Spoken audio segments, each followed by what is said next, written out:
Noi al nostro prefetto consegniamo simbolicamente una chiave alla quale abbiamo portato i nomi delle aziende che hanno aderito, anche se poi rappresentiamo tutte le aziende del trasporto.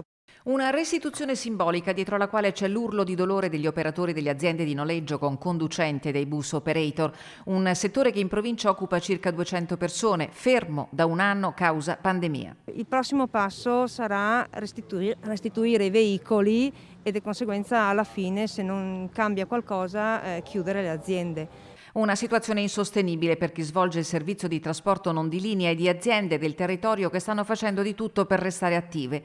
A nulla è servito mettersi a disposizione sin dallo scorso aprile per il servizio di trasporto pubblico locale e neppure i recenti mondiali di Cortina hanno dato loro respiro. La scoperta che la gestione dei trasporti era stata affidata a un'agenzia di Torino e che lo sponsor ufficiale ha fornito i mezzi ha lasciato l'amaro in bocca. Oltre all'azzeramento del lavoro per quanto riguarda il trasporto di persone, per quanto riguarda il settore del turismo, non siamo stati neanche utilizzati per quanto riguarda il supporto al trasporto pubblico locale.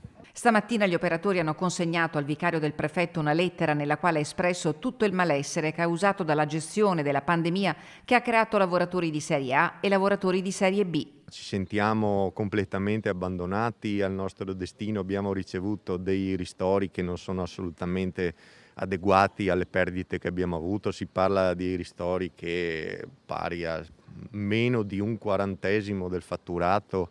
Nel pacchetto Covid di dicembre la provincia aveva varato alcuni aiuti mirati alle categorie colpite dalla crisi e 100.000 euro erano stati destinati proprio al settore del trasporto. Stamattina il presidente Padrina e il consigliere delegato Scopelle in piazza a portare la solidarietà dell'amministrazione provinciale hanno annunciato il bando per l'erogazione di quelle risorse, una goccia nel mare delle necessità reali di chi invoca i ristori per non far morire definitivamente il settore.